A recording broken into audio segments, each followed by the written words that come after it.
Hello guys, I am Mohammed B. Kapal, and in this video I would like to present to you the topics that we have from Module 5 to 7 in our course in differential equation.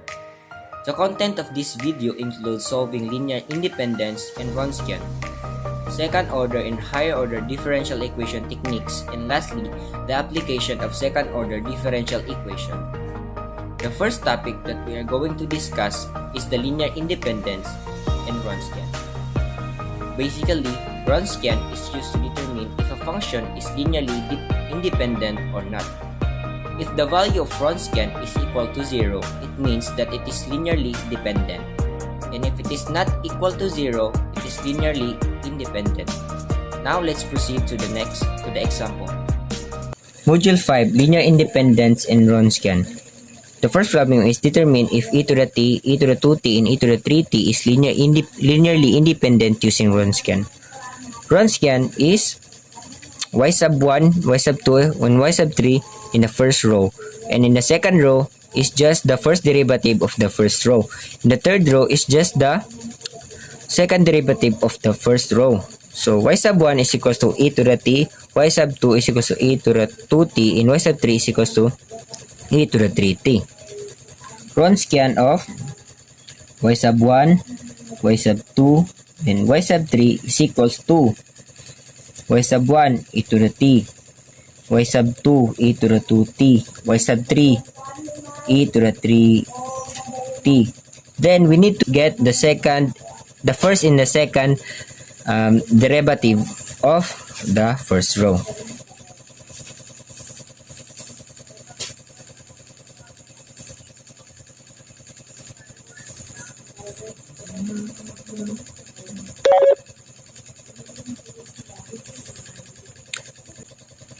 Now, to solve the determinant of this matrix, there are several types of methods to do that, and the one that I am presenting to you is this method, which is we just copy the first column and as well as the second column.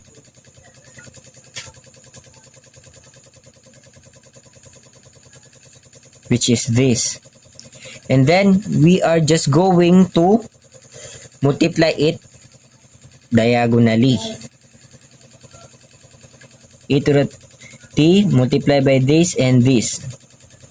2a to the power of 2t multiplied by 9e to the power of 3t.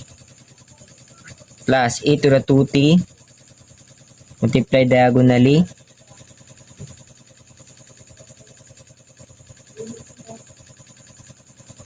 plus e to the 3t multiply also diagonally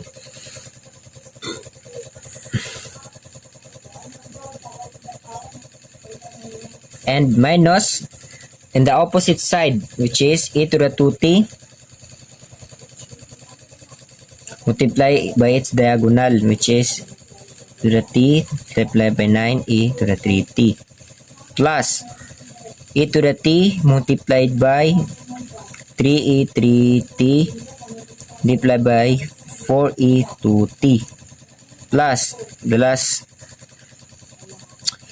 e to the 3t multiplied by 2e 2t multiplied by e to the t. Then we are just going to simplify this.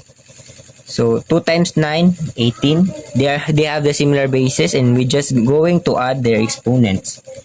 To the power of 1 plus 2 plus 3 is equals to 6t.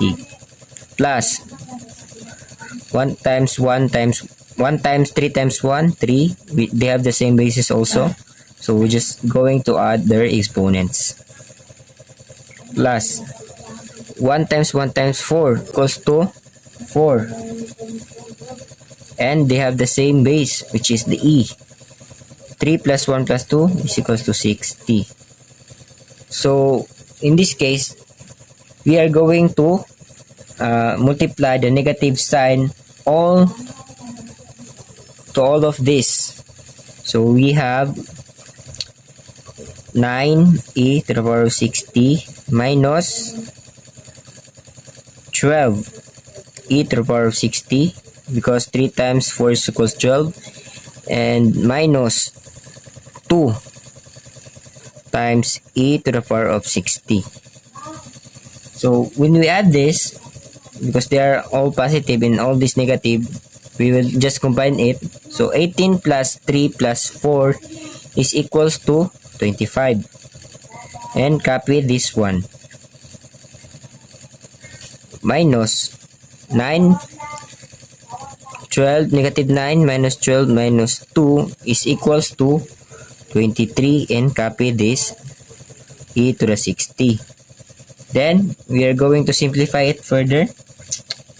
The remaining is 2a to the power of 60, which is not equal to 0. Therefore, y sub 1, y sub 2, and y sub 3 is linearly independent using Wronskian, because 2a60 will never become 0 or simply not equal to 0. Therefore, y sub 1, y sub 2 is linearly independent. The next topic is the second order and higher order differential equation techniques. It is very important to learn how to solve it because it will be very helpful when we are solving its application. Let's proceed to the example. Module 6, second order and higher order differential equation techniques. Y double prime plus 9y is equals to e to the power of 2x. So solve this, the general equation would be y sub j is equals to y sub c plus y sub p. To get the value of y sub c, we will let the right side equals to 0 to make it a homogeneous second order differential equation. Equals 9 double prime plus 9y is equals to 0. Then we will have to find the auxiliary equation, which is m squared plus 9 is equals to 0. Then find the roots. M squared is equals to negative 9, square root both side. Then we can get m is equals to positive negative 3i. Then alpha would be equals to 0 since there is no number here, and beta will be equals to 3. And to these particular roots that are complex, the general solution will be y sub c is equals to e raised to the power of alpha x quantity c sub 1 cosine beta x plus c sub 2 cosine sine beta x. So don't be confused with the term general solution, because the y here is the general solution for the homogeneous differential equation. And the one that we're finding is the general solution for this differential equation, which is a non-homogeneous differential equation. Now we are going to substitute the values that we get. Y sub c is equals to e to the power of 0 times x, because alpha is equals to 0. Then c sub 1 cosine beta, which is equals to 3, plus c sub 2 sine beta is also equals to 3 here. Then we all know that any number raised to 0 will be equals to 1. Therefore, our y sub c is equals to c sub 1 cosine 3x plus c sub 2 is equals to sine 3x. Then we will proceed to getting the value of y of p. Y sub p rather. So we are just going to add constant here in front of this, e to the power of 2x. Then find the first derivative, which is 2a e to the power of 2x. Then the second derivative is equals to 4a e 2x. Now, the values that we get here will be substituted to the original differential equation, which is y double prime plus 9y is equals to e to the power of 2x. So y double prime, which is this value, 4 a e 2x plus 9 multiplied by y is equals to a e to the power of 2x. So So we just multiply that. 9 times a e 2x is equals to e to the power of 2x. Then we just simplify. 4 plus 9 equals 13 because they have just similar variables. So 13a e 2x is equals to e 2x.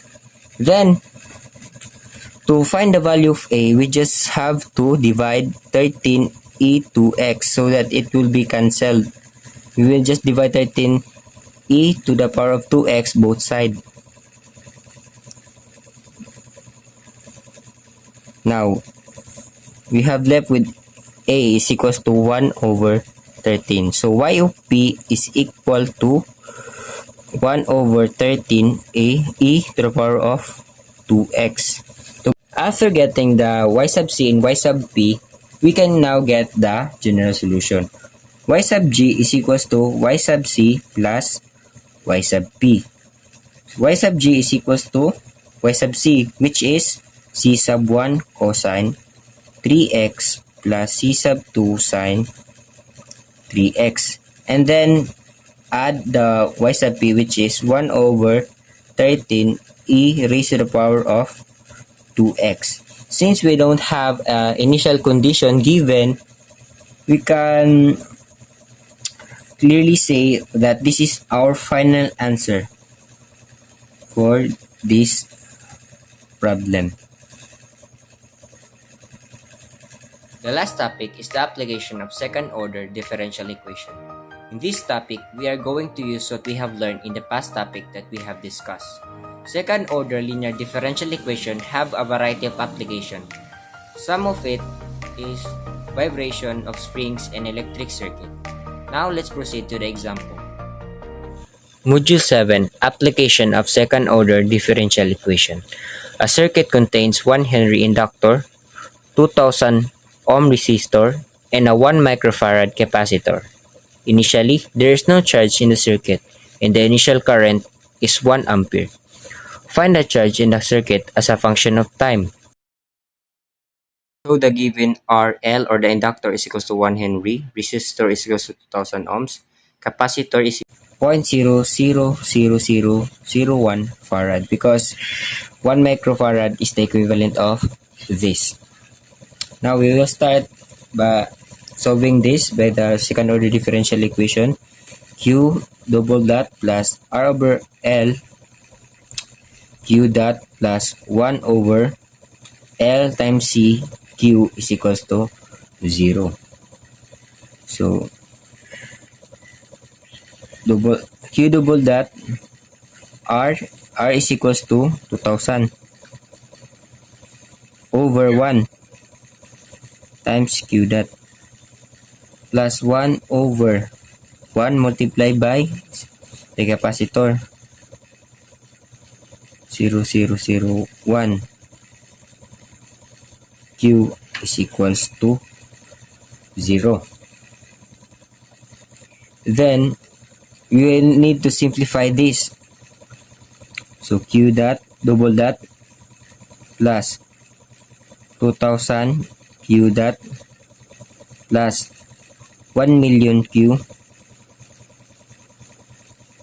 is equals to 0. Now we can clearly see that this is a homogeneous differential equation.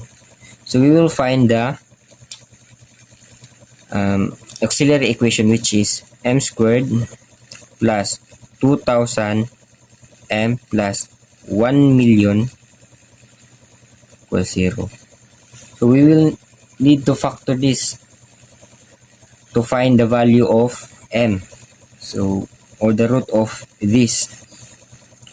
So m, this is the possible because 1000 plus 1000 is equals to 2000. Therefore, and it's all positive, we can say that m plus 1000 multiplied by m plus 1000 is equals to 0. So m plus 1000 squared is equals to 0.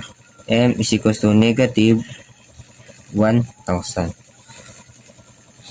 So in this case, if we get a similar if we get a similar roots, then we will use the general solution. Q of t is equal to c sub 1 e raised to the power of m times t plus c sub 2 times t a e to the power of m times t. Then we will substitute the value of m into this general solution. Q of t is equals to c sub 1 e negative 1000 t plus c sub 2 t e raised to the power of negative 1000 t. Then we have an initial condition of q is equals to 0 is equals to 0 because initially there is no charge in the circuit. So 0 is equals to c sub 1 e raised to the power of 1000 times 0 plus c sub 2 times t is equals to 0. So definitely this will be cancelled because it is equals to 0, and e to the power of 0 is equals to 1, so c sub 1 is equals to 0. Now we will have to find another initial condition at q prime of 0 is equals to 1. To get the value of this initial condition, we have to differentiate q of t is equals to c sub 1 e negative 1000 t plus c sub 2 t e negative 1000 t. So the first derivative or q prime of t is equals to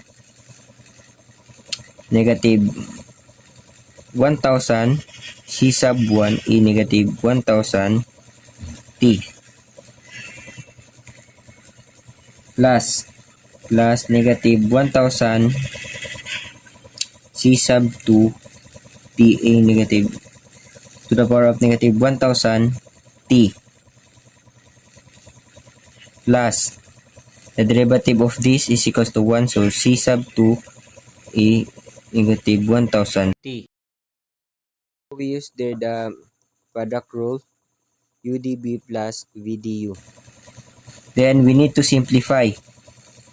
Q prime of t is equals to negative 1000 c sub 1 e negative 1000 t minus 1000 c sub 2 t e negative 1000 t plus c sub 2 e negative 1 to the power of e negative 1000 t. Then after we get the second derivative, the first derivative of this, of our general solution, we can now substitute the initial condition. 1 is equals to negative 1000 c sub 1. We get that c sub 1 is equals to 0. Then we will have to put 0 because this is c sub 1 e to the power of 1000 times 0 minus 1000 c sub 2 times 0 because this is t negative 1000 times 0 plus c sub 2 e negative 1000 times 0. So in this case, this will be cancelled out because anything that is multiplied by 0 is equals to 0. Same as with this also. Then we are left with c sub 2a to the e to the power of 0, which is equals to 1. This is equals to 1. Then the remaining will be c sub 2 is equals to 1.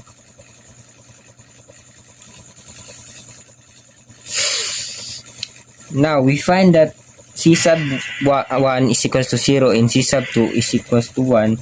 We can now formulate the charge in the circuit as the function of time.